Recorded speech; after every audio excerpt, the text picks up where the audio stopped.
Halo TBJ Family, mari kita saksikan video berikut ini. Saya dikejar untuk dibunuh karena saya viral dulu waktu bahas isu Naisha. Saya dilempar orang.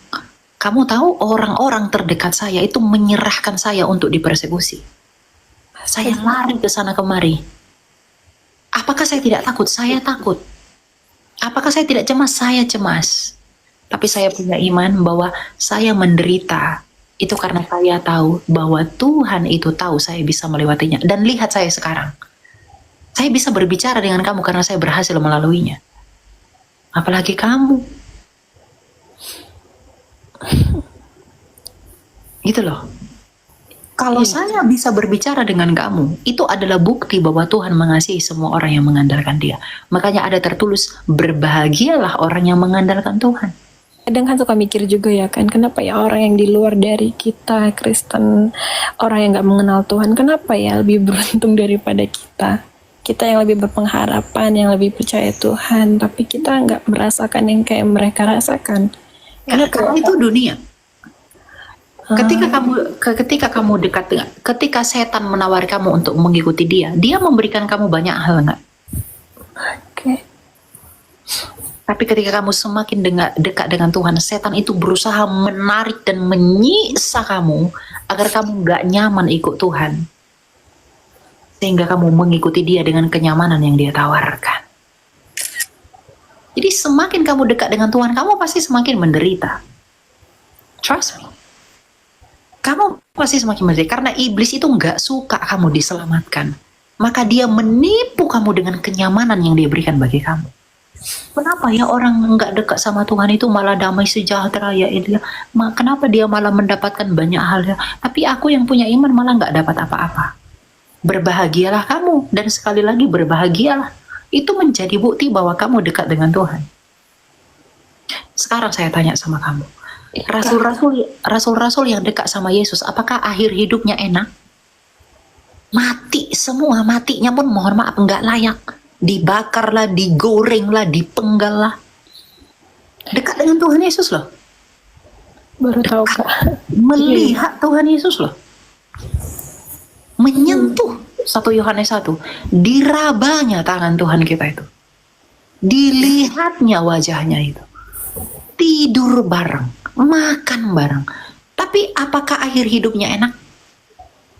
Apakah hidupnya enak? Paulus itu dipenjara karena Yesus. Tapi apakah dia pernah mengeluh? Dan Yohanes digoreng, rebus dalam air panas. Dia yang ikut Yesus. Bahkan dia murid yang paling dikasihi Tuhan Yesus. Tapi apa yang harus ia dapatkan? Penyiksaan bukan? Iya. Dia nggak mati dengan cara itu. Dia matinya tenang. Kalau Rasul Yohanes itu matinya tenang di Pulau Patmos.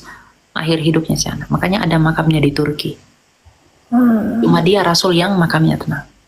Matinya tenang. Tapi yang lain, yang ikut Yesus. Petrus yang paling berapi-api. Bagaimana hidupnya? Disalibkan dia? Iya. Jadi jangan lihat kenyamanan dunia ini sebagai indikator kamu diberkati atau tidak. Tapi lihatlah iman yang sebesar biji sesawi di dalam hatimu.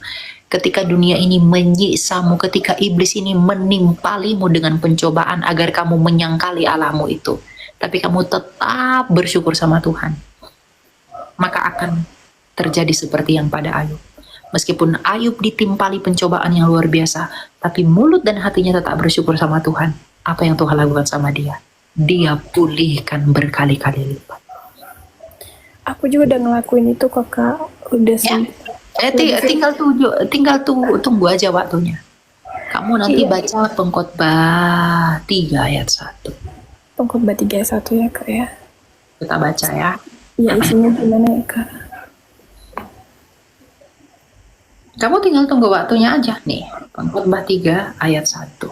Untuk sesuatu ada masanya. Untuk apapun yang bawa langit ada waktu untuk lahir, ada waktu untuk meninggal, ada waktu menanam, ada waktu mencabut yang ditanam, ada waktu membunuh, ada waktu menyembuhkan, ada waktu merombak, ada waktu membangun, ada waktu menangis. Kamu sekarang sedang menangis.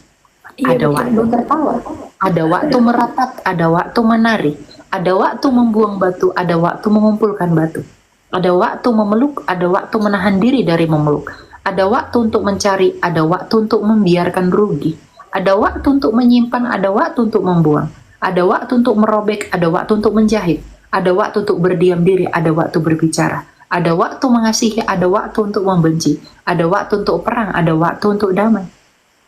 Apakah untung pekerja dari yang dikerjakannya dengan berjerih payah? Aku telah melihat pekerjaan yang diberikan Allah kepada anak-anak manusia untuk melelahkan dirinya. Ia membuat segala sesuatu indah pada waktunya.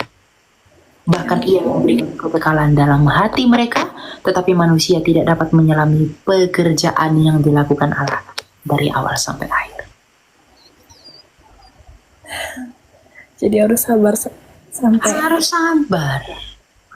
Kamu tunggu waktunya. Semuanya akan indah pada waktunya. Indahnya itu bukan dengan kekayaan yang ditimpali apa enggak, tapi hati dan kenyataan bahwa kamu setia kepada Dia. Itu. Baik, teman-teman, saya sangat diberkati dengan kesaksian Bro Elia, perjuangan yang ia lewati membuktikan kemurnian imannya. Seperti yang dikatakan dalam Yakobus 1 ayat 3, sebab kamu tahu bahwa ujian terhadap imanmu itu menghasilkan ketekunan. 1 Petrus 1 ayat 6 sampai 7. Bergembiralah akan hal itu, sekalipun sekarang ini kamu seketika harus berduka cita oleh berbagai-bagai pencobaan. Maksud semuanya itu ialah untuk membuktikan kemurnian imanmu. Untuk teman-teman TBJ yang luar biasa, dimanapun kalian berada saat ini, saya tidak tahu tantangan apa yang saudara alami. Ingat, Anda tidak sendiri. Allah memperhatikanmu dan ada bersamamu yang saat ini sedang berjuang karena iman yang saudara miliki. Yesus telah memberikan teladan yang sempurna bagi kita. Sekalipun ia mengalami pertentangan dari orang-orang berdosa, tetapi Yesus tetap menyatakan kasih, kebenaran, dan fokus kepada tujuannya, yaitu penyelamatan umat manusia. Dengan pengorbanan Yesus di atas kayu salib. Terima kasih untuk teman-teman TBJ yang senantiasa mendukung channel ini. Tuhan memberkati kita semua. Shalom.